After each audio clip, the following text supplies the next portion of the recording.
فرمایا جاؤ اللہ کی طرف لوگوں کو بلاؤ. وہ چلے گئے. صحابہ نے عرض کی یا رسول اللہ صلی اللہ علیہ وسلم یہ کیا وجہ؟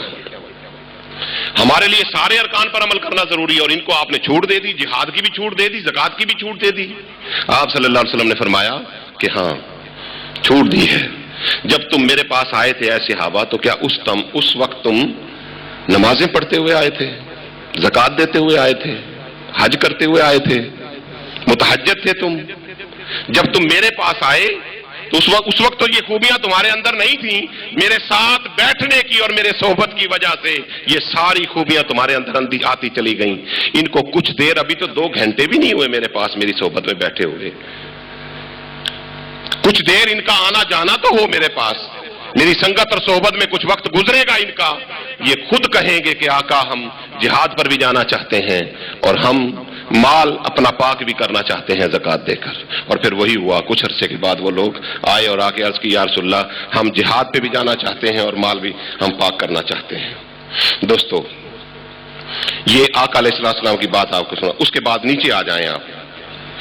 امام اعظم رضی اللہ تعالیٰ عنہ، حضرت امام ابو حنیفہ رضی اللہ تعالیٰ عنہ، ان میں اور حضرت امام شافعی رحمۃ اللہ تعالیٰ علیہ میں کتنا اختلاف رہا.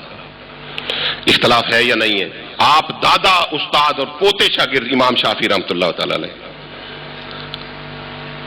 اختلاف یہ رفع یدین کے اوپر اختلاف. لیکن اس وقت اختلاف رحمت کیوں تھا، آج زحمت کیوں ہے؟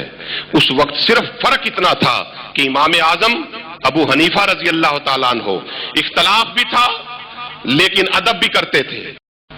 ادھر سے امام شافعی رحمۃ اللہ تعالیٰ علیہ یہ فرماتے کہ بھئی تم کسی ایسے لوگوں میں چلے جاؤ جس جگہ رفع یدین کو جائز سمجھا جاتا ہے اور کیا جاتا ہے تو اس جگہ تم جا کے ان کے ساتھ رفع یدین کر لینا، کوئی بات نہیں، کوئی حرج نہیں.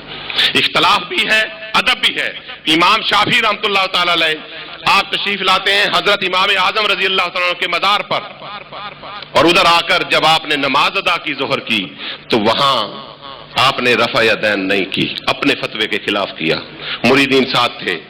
عرض کی کہ حضور کیا آج آپ کی تحقیق بدل گئی ہے؟ آج آپ نے نہ رفع یدین کیا ہے اور نہ آمین بالجہر. کیا آپ کی تحقیق بدل گئی، مسئلہ بدل گیا؟ آپ نے فرمایا نہ مسئلہ بدلا ہے نہ تحقیق بدلی ہے، لیکن کیا کروں اتنے بڑے امام کی بارگاہ میں آ کر اپنے فتوے پر عمل کرتے ہوئے شرم آتی ہے. یہ تھا ادب. اختلاف اپنی جگہ پہ ہے، ادب اپنی جگہ پہ ہے. آج ہمارے لیے جو یہ اختلاف زحمت بنا ہوا ہے اس کی وجہ یہ ہے کہ علماء نے ادب چھوڑ دیا ہے. اختلاف کا دامن پکڑا ہوا ہے اور ادب چھوٹ گیا ہے. دوستو کیا آقا کائنات صلی اللہ علیہ وسلم نے، اب میں اپنی گفتگو کے اختتام کی طرف آ رہا ہوں کیونکہ زیادہ وقت اجازت نہیں دیتا. حضور علیہ الصلوۃ والسلام نے طائف میں پتھر اس لیے کھائے تھے کہ سر سے چلنے والا لہو آپ کے نالین پاک بھر جاتے ہیں، اس لیے پتھر کھائے تھے. آپ کے راستے میں کانٹے بچھائے جاتے، جادوگر کہا جاتا معاذ اللہ. اس لیے سب کچھ یہ اس لیے کروایا گیا تھا کہ یہ دین چلتا چلتا جب مولوی کے پاس پہنچے تو وہ اپنے باپ کی جائیداد کی طرح اس کو اڑائے. اے دوست کیا اس لیے تقدیر نے چنوائے تھے تن کے کہ بن جائے نشیمن تو کوئی آگ لگا دے؟ آج اللہ کی عزت کی قسم ہم آگ لگا رہے ہیں. اور حضور علیہ الصلوۃ والسلام کے گنبد خضرا سے یہ آواز آ رہی ہے کہ کیا اس لیے تقدیر نے چنوائے تھے تن کے؟ میں نے اس لیے پتھر کھائے تھے، میں نے لوگوں کو مسلمان بنایا تھا. آج وہ امت وہ لوگوں کو 2 منٹ کے اندر کافر اور مرتد بے ایمان بنا کر بھیج رہی ہے. دوستو گفتگو کو ختم کر رہا ہوں. حضرت مجدد الافسانی رحمۃ اللہ تعالی علیہ آپ نے اپنے ایک مرید کی تربیت فرمائی اور اس کی تربیت مکمل کرنے کے بعد آپ نے فرمایا کہ فلاں علاقے میں چلے جاؤ اور وہاں جا کر اللہ کی طرف لوگوں کو بلاؤ. اس نے کہا حضور آپ مجھے کوئی نصیحت فرما دیں. آپ نے فرمایا کہ بیٹے ایک خدا نہ بننا، ایک رسول نہ بننا. اس نے عرض کی کہ حضور کیا کوئی شخص خدا بھی بن سکتا ہے یا کوئی شخص رسول بھی بن سکتا ہے؟ اب آپ نے فرمایا کہ ہاں اس سینس میں یہ بہت توجہ طلب بات ہے دوستو. اولیاء کا مسلک یہ تھا. حضرت مجدد الفسانی رحمۃ اللہ تعالی علیہ کی ایک ہی بات آپ کو سنا رہا ہوں تاکہ آپ کو پتا چل جائے کہ ان کا مسلک کیا تھا. دیوبندی تھا، بریلوی تھا، اہل حدیث تھا، یا شیعہ تھا، یا مسلمان تھا، ان کا مسلک کیا تھا. آپ فرماتے ہیں کہ بیٹے ایک خدا نہ بننا، ایک رسول نہ بننا. اس سینس میں کہہ رہا ہوں کہ خدا نہ بننا اور رسول نہ بننا کہ خدا کی ایک خاص صفت ہے جو کسی کے پاس نہیں، کہ جو وہ چاہتا ہے وہ ہوتا ہے. یہ صفت مخصوص ہے اللہ رب العزت کے لیے. وہ جو چاہتا ہے وہ ہوتا ہے. یہ صفت اور کسی کے پاس نہیں.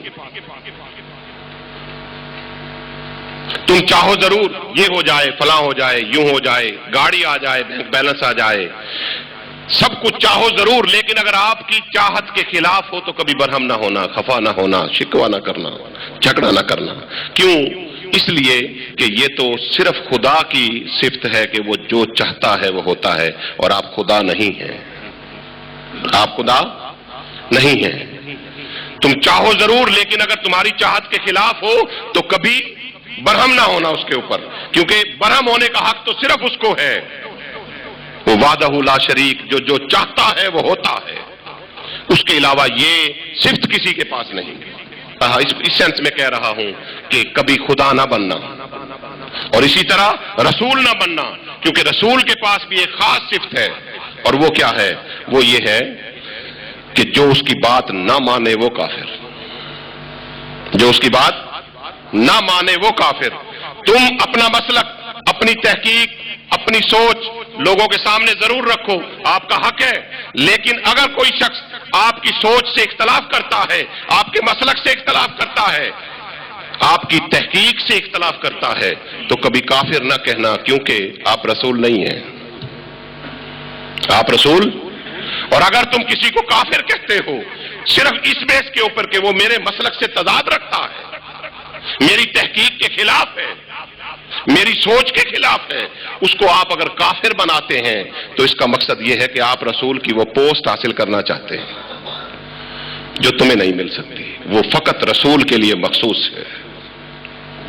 بات سمجھ میں آئی آپ کے؟ دوستو ہم کیا کر رہے ہیں؟